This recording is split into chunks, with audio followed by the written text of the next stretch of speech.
The first principle in the science of getting rich.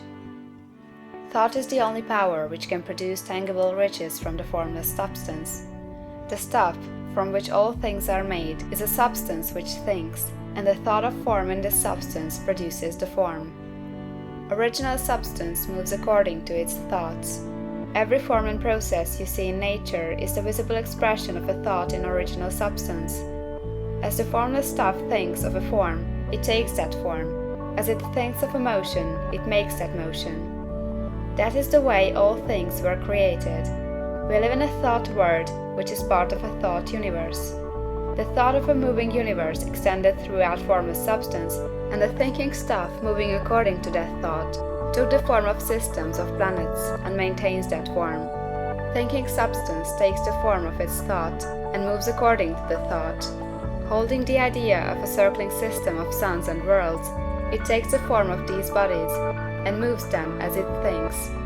Thinking the form of a slow-growing oak tree, it moves accordingly and produces the tree, though centuries may be required to do the work.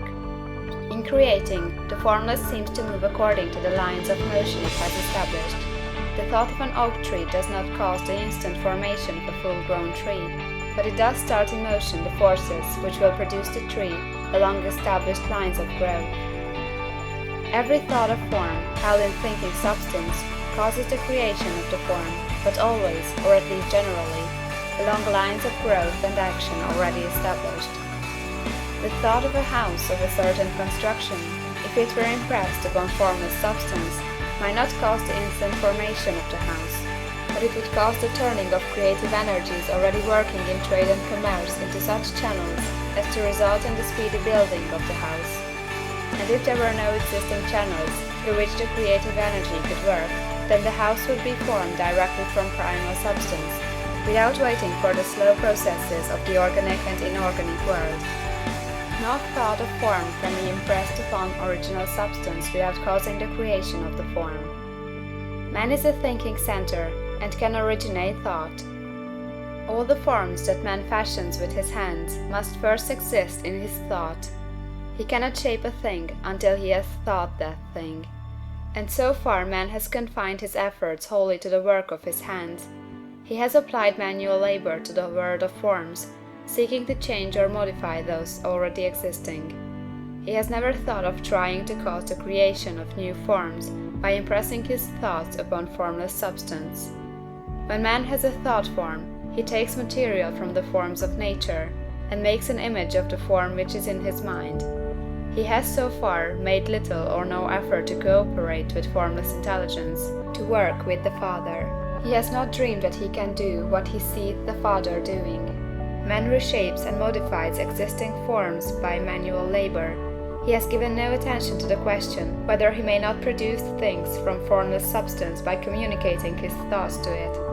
We propose to prove that he may do so, to prove that any man or woman may do so, and to show how. As our first step, we must lay down three fundamental propositions. First, we assert that there is one original formless stuff, or substance, from which all things are made. All the seemingly many elements are but different presentations of one element. All the many forms found in organic and inorganic nature are but different shapes, made from the same stuff. And this stuff is thinking stuff. The thought held in it produces the form of the thought. Thought, in thinking substance, produces shapes. Man is a thinking center, capable of original thought. If man can communicate his thought to original thinking substance, he can cause the creation or formation of the thing he thinks about. To summarize this, there is the thinking stuff from which all things are made, and which, in its original state, permeates, penetrates, and fills the interspaces of the universe. The thought in this substance produces the thing that is imaged by the thought. Man can form things in his thought, and by impressing his thought upon formless substance, can cause the thing he thinks about to be created. It may be asked if I can prove these statements, and without going into details, I answer that I can do so, both by logic and experience. Reasoning back from the phenomena of form and thought, I come to one original thinking substance, and reasoning forward from this thinking substance, I come to man's power to cause the formation of the thing he thinks about. And by experiment, I find the reasoning true, and this is my strongest proof. If one man who reads this book gets rich by doing what it tells him to do, that is evidence in support of my claim. But if every man who does what it tells him to do gets rich, that is positive proof until someone goes through the process and fails. The theory is true until the process fails, and this process will not fail, for every man who does exactly what this book tells him to do will get rich. I have said that men get rich by doing things in a certain way, and in order to do so, man must become able to think in a certain way. A man's way of doing things is the direct result of the way he thinks about things. To do things in a way you want to do them, you will have to acquire the ability to think the way you want to think. This is the first step toward getting rich. To think what you want to think is to think truth, regardless of appearances. Every man has the natural and inherent power to think what he wants to think, but it requires far more effort to do so than it does to think the thoughts which are suggested by appearances. To think according to appearance is easy. To think truth, regardless of appearances, is laborious, and requires the expenditure of more power than any other work man is called upon to perform. There is no labor from which most people shrink as they do from that of sustained and consecutive thought. It is the hardest work in the world. This is especially true when truth is contrary to appearances.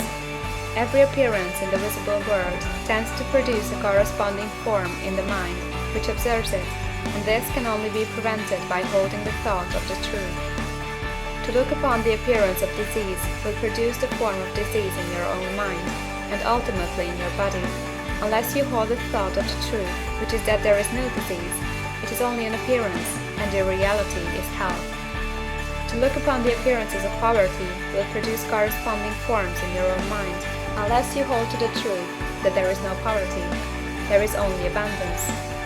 To think health when surrounded by the appearances of disease, or to think riches when in the midst of appearances of poverty, requires power. But he who acquires this power becomes a mastermind. He can conquer fate, he can have what he wants. This power can only be acquired by getting hold of the basic fact which is behind all appearances, and that fact is that there is one thinking substance from which and by which all things are made. Then we must grasp the truth that every thought held in this substance becomes a form, and that man can so impress his thoughts upon it as to cause them to take form and become visible things. When we realize this, we lose all doubt and fear, for we know that we can create we want to create, we can get what we want to have, and can become what we want to be.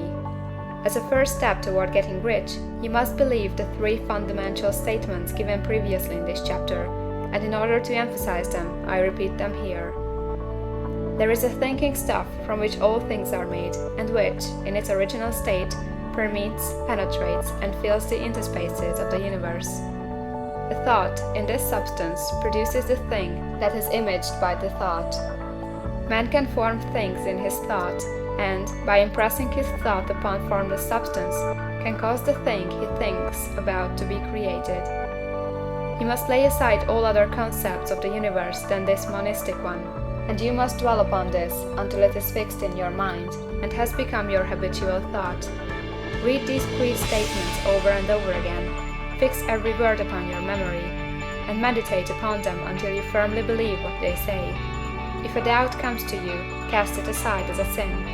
Do not listen to arguments against this idea. Do not go to churches or lectures where a contrary concept of things is taught or preached. Do not read magazines or books which teach a different idea. If you get mixed up in your faith, all your efforts will be in vain. Do not ask why these things are true, nor speculate as to how they can be true. Simply take them on trust. The science of getting rich begins with the absolute acceptance of this faith. End of chapter 4.